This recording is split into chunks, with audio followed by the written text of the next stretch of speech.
All right, guys, let's go right into the lecture time. We're talking about the book of Ezekiel today. It's my favorite book of the Tanakh. I love this book of prophecy. It's weird. I think you guys are going to like a lot of this stuff. It's cool. It's weird.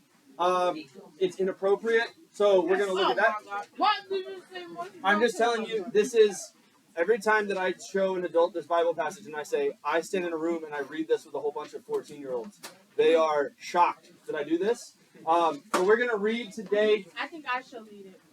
I might let you, but I might actually let you read it out loud. You're going to have too much fun with that, though, so maybe not. We'll see. We'll find out. I might let one of you guys. All right, we're going to understand.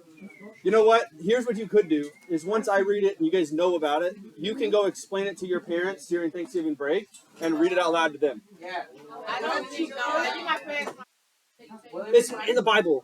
No, my parents don't even No, believe it. we're going to read Ezekiel 23.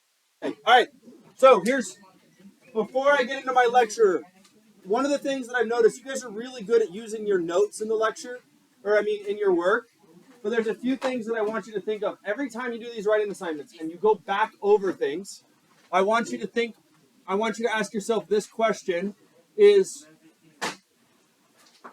would any other kid my age know this information? All right, so here's the deal. You have to ask yourself, anything you write. Alicia Reyes for dismissal. Yep, she's on the way. Thank you. All right. Alicia, I'll still have this posted so you can do the work just over break or something. All right. So you have to ask yourself, would any other kid my age know this information? If the answer is no, cite that. All right? If they would not know that, give a citation and tell me where you got it. So if it looks like college level, or if it's just such an obscure piece of information, even if you know it, right, you'll be able to know and go, my friends don't know this. They didn't learn this. If the answer is no, you cite it. Now, how do I cite a lecture? Because you guys are using notes. I was talking with Miss Westra, where I was like, I'm pretty sure there's a rule for this. If you use lecture notes, you need to cite lecture notes. All right, cite lecture notes, and here's how you do this. They don't count as a scholarly source, but you would do date lecture was given, date lecture given, and then you would do a comma, and you would just put OT class lecture. Yeah, I'm going to do that in just 1 second. Unit 3, day 10. This is the format is you could just give the date, and you just put Old Testament class lecture. This way I know, I taught it to you, but it's from there. It's not so much that I need that because I can tell what's in your notes, but this just helps me know they didn't plagiarize, they didn't use online resources, they used their brains. It also is a good practice. When you get to high-level education, like when you're in your master's program, if you guys at least get to college and maybe go to a master's program, if you do that, sometimes you go listen to lectures and you're going to hear interesting things. You have to cite that information when you hear it. So this is a way to start practicing this now, just so we have it built into us. All right, we're going to go ahead into our actual material.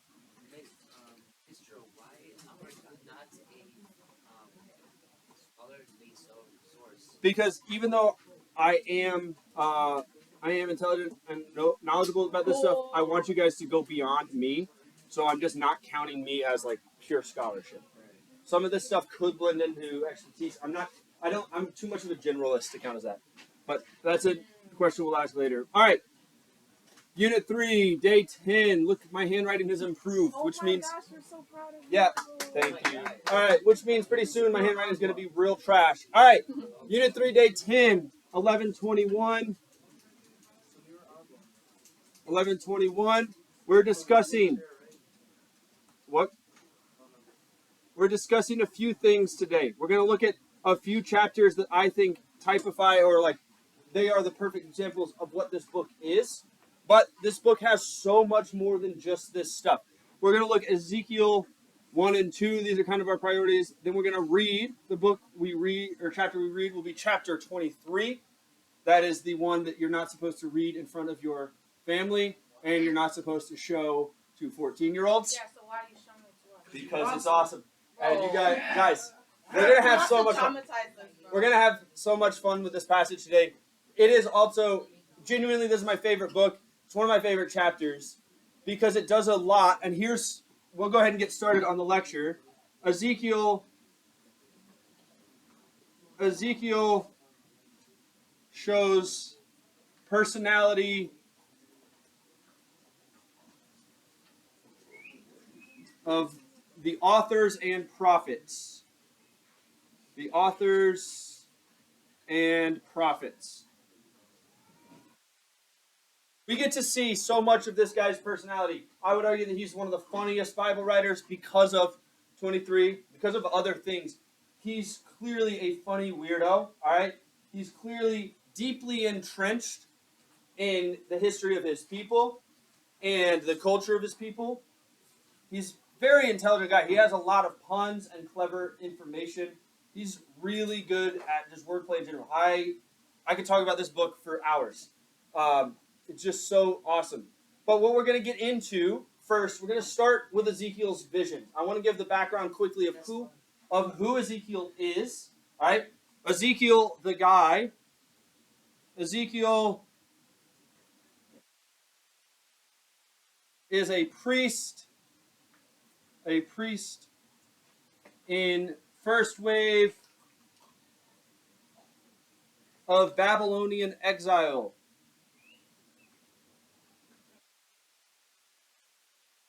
Of the Babylonian exile. Now, it is neat to say that he almost certainly knew about the prophet Jeremiah, which we'll discuss next class when we get back from break.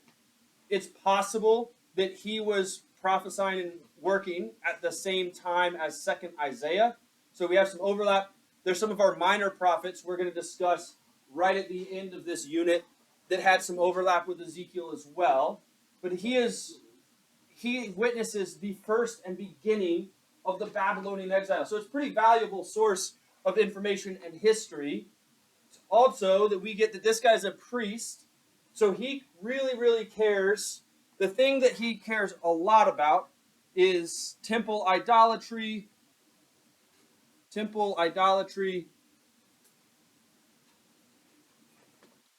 and profane sacrifices. He cares so much about temple idolatry and profane sacrifices. These are the things that bother him more than anything. In the chapter that we read today, in chapter 23, he talks about and says, the reason that you guys get destroyed and exiled is because you are destroying the Sabbaths, you're breaking the laws, but most importantly, you are profane sacrifices and you are committing idolatry. Right? Idolatry is worshiping other gods, worshiping false idols.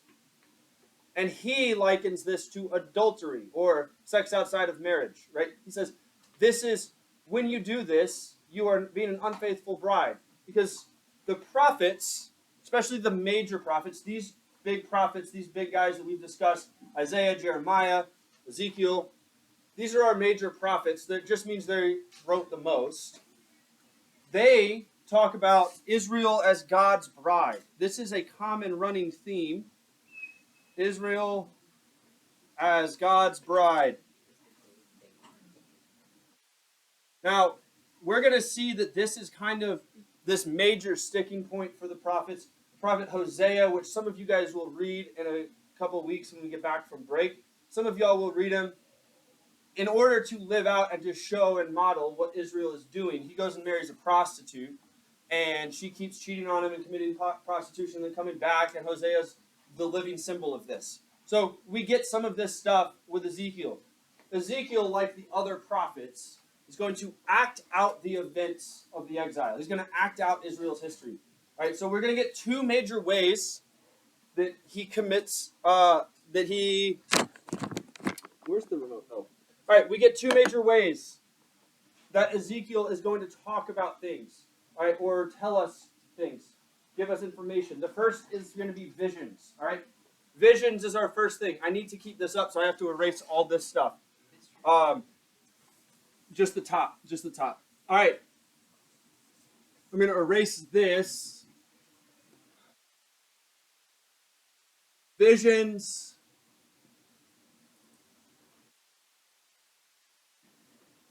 Use descriptive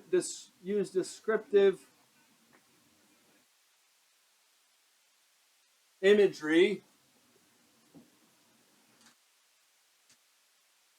or metaphors and complex ideology or complex beliefs. Visions do a lot more than this. We have this idea that anytime somebody in the Bible has a vision, that is like matter of fact, that's the case. It's real historical stuff. That's not what visions are, all right? Visions are much more than this. They're this like imagery and metaphor and grand view of him like using imagery to describe things. But he's wanting you to know past the details. He's wanting you to know more than that. So let me give an example. In chapters 1 through 3, so 1, 2, and 3, Ezekiel gets called to be a prophet. He's sitting, he's sad with the exiles. He's called to be a prophet. And he sees a bunch of angels that are terrifying. He sees these scary angels. And I'm going to show you a picture of them in a second. We actually have a carved image of the Babylonian gods. All right, I want you to keep this in your brain, what I'm trying to do here. That he's trying to teach you something. And when he's doing this, we see this God is one of the descriptions. All right. Yeah. Okay, so good question. This is a statue. This is a Babylonian statue of their gods. Weird guy, weird fellow, right? He looks almost like Moises. Oh, come on. That was pretty good. You're right. That was mean, but I am gassing it. All right. You're so rude. Am I so rude? All right, you'll be the next one. What? Throw you out the window. All right. So here, yeah, equality. You're right. Good point. All right. So here's the thing, guys. This is what Babylonian guys look like, and this seems to be what is described in the Bible. What does this tell you as a metaphor or something else like that? What do you think this could mean? They are true. Okay, it could mean they're true, or if we understand this as imagery and imagery for complex belief, what about this idea? What about the fact that he's using the Babylonian gods shows Babylon, I should say, Babylon is subservient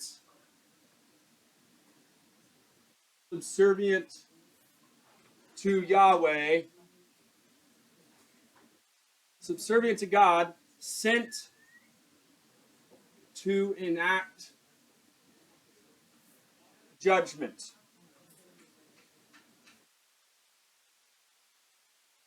Right, they're sent to enact judgment. Now, here's what I mean by this. He's not saying this is what angels actually look like. And I'm going to tell you, I hope not, because this thing is ugly and terrifying. Right? I hope it's not what angels look like. What he's saying is these are things beyond our comprehension. He uses local language and idea to show Babylon is subservient to God. God is using Babylon. And he starts right at the beginning. He's saying, in all the rest of my messages, Babylon is the judgment of God. Babylon is going to be used as God's subservient weapon. All right? So this is what he's trying to say. This is how visions work in these stories. They're not literal witnessing of things necessarily. Sometimes it's supposed to be like that, but they're supposed to be symbolic language, right? Visions are symbolic language. All right, I'm going to turn this off for a moment so I can keep writing some stuff. So we're going to jump, maybe. I don't know why this remote just does not work. There it is. All right, that's fair. All right, so Ezekiel in chapter 23, we get this moment where Ezekiel turns his face. Oh my gosh. Turns his face toward. Now, Jesus is going to copy some of this imagery. We're going to see that Jesus acts like Ezekiel, at least in the book of John. If that sounds interesting, I have a really awesome book about this. That this phrase means judgment's about to come, and judgment's about to show up. Right? So we're about to see that. But first, when he turns his face, we're also going to get a series. I said we have visions. We also have dramas. All right, dramas or tableaus. We learned about tableau. You guys have learned about tableaus. And Ezekiel becomes kind of a living tableau in many ways. A tableau is a still image of a larger drama. Still image of larger drama.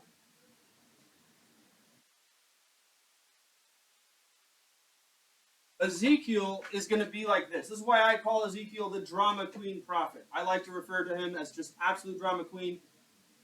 This is part of why I like him, because I'm not a dramatic person, so I like to see that from other things, right? I'm not drama. So he becomes he's the smaller image of Israel. He acts out what Israel is about to go through. We're going to get this in 4, 5, 8, 9, 12, 13, a bunch of these chapters. Yeah. Wait, so does that mean that Ezekiel saw it, but he couldn't describe it, so he put it into a way that we can understand? Yeah, he saw it, couldn't describe it. That's part of it. He also knows, God warns him, these people aren't going to listen to you. And he says, why would you send me to the people that won't listen? Send me to a foreign tongue. They'll at least listen to me. And so he goes and acts this out and displays, this is going to happen to y'all. All right, so you get a series of things. And this is one of the things you guys are going to be asked to do in your essays is either look at visions or dramas or tableaus. And when I was doing some more research with students this morning, we also saw that Ezekiel becomes living parable. And I can point you to that. That's in the Anchor Bible Dictionary. I love this phrasing. When they talk about Ezekiel and the way he does dramatic action, I love this phrasing. It was so cool. He becomes a living parable or a street performer. He does street performance is how it refers to him. All right, so I'm going to give a very quick description. You guys can look these up later. There's a few ways that he acts out these dramas. One of the first ones is he says your guys are going to be scattered and attacked, so he makes a little model city of Jerusalem. Jerusalem is the capital of the southern kingdom of Judah. Makes a model of it. He shaves his head with a sword. Right? He had long hair. He shaved it with a sword to show that they are cut off from God. And then he scatters his hair in the wind, some of his hair in the wind. He burns some of it. He chops some of it up with swords, and he saves some of it. He says, this is what God's going to do. So that's kind of weird, right? Shaving your head with a sword in the middle of the city. Then, if that's not enough, he wants to show the prophets will be defiled, or the priests will be defiled. What's a good way to demonstrate the priests being defiled? Anybody have an idea? What is defiled? Defiled is made unclean. Let them be dirty. All right. So Ezekiel makes cakes cooked over poop. Ew. Yes. All right. He cooks the food over poop. Really gross. He does that in the middle of the city. Then he says you guys are going to be bound up and tied and spend time in shackles. So how does he do that? Ties himself, sleeps on side for 100+ days. He sleeps tied up on his side for like 100 days. And people can just come visit him as a demonstration of this is what's going to happen to you guys. Pretty wild. Then he says, well, you guys are going to be pulled out of your homes. So he digs a hole in his wall, blindfolds himself in the middle of the night, and walks out with a backpack in the middle of the night after digging a hole through his wall to say, you guys will be let out, your king will be blinded. This is what this guy does, right? He's dramatic. He's silly. He's performative. And he's evocative, right? He's pulling emotions. He also loves to use really fun, imaginative language. So we're going to get in 23. I'm going to teach you guys because I love teaching you new words. This one's a pretty important one. I doubt you'll know it. If you do know what Israel ends up being called, it starts with a W. Oh, I know it. He calls Israel this over and over in the chapter we're about to read. Hold on. Let's see. What am I writing on the board to teach you this fun new fancy word? This is the word we get over and over is whore. Oh, what the heck? All right. All right, so why is it so crooked? I don't know. This is one crooked whore. All right. Whoa. He's having a little too much fun with it. I'd rather you don't because then you ruin your notes. Last year when I gave this lesson, a teacher came up to me a couple days later and was like, why in the world did I see so-and-so's notes and they just had whore written in giant letters? It's like, that's what we were learning in Bible class. Well, I'm about to write that down. Here's the thing. This is what he calls Israel. He says, you guys are an unfaithful bride, and not just unfaithful to God, you're whores. Right? You're dirty and you're nasty. Yeah, it's insane. And we're going to read this, and it's wild, right? It's a really intense, and this is why I actually like this chapter, is because, yeah, it's funny, and you're going to read, it's meant to be funny. All right? It's meant to be crude. Because it's meant to be evocative and show the emotion of what they are doing to God. And he starts with two puns. Oholab and Oholaba are the capitals. So, say Samaria and Jerusalem. Those are the capitals of northern Israel and Judah, southern Israel. And he names them after two prostitute sisters, or two whore sisters. He names them Oholah and Oholaba, which mean my tent and my tent is in her. Or my tent and my tent stake are in her. Could be one definition. You can do a little bit of work for what that pun could possibly mean. It's supposed to be. What's it mean? I'm not going to describe it. I'm just going to say, here's But information you're going to about tell us about words, but you're not going to describe it? No, here's the deal. But we need to know a couple more things to fully get this joke and the joke that he gives. All right, if you don't know the word emissions, things that come out of something or that are released from something. You'll know you'll get this in a bit. Yeah, I can't continue this lesson. All right, things that are so. We'll need to know that word in just a little bit when I read Ezekiel 23 or when Brooklyn reads it because she wants to. So we'll do that. But we're going to skip to chapter 37 now.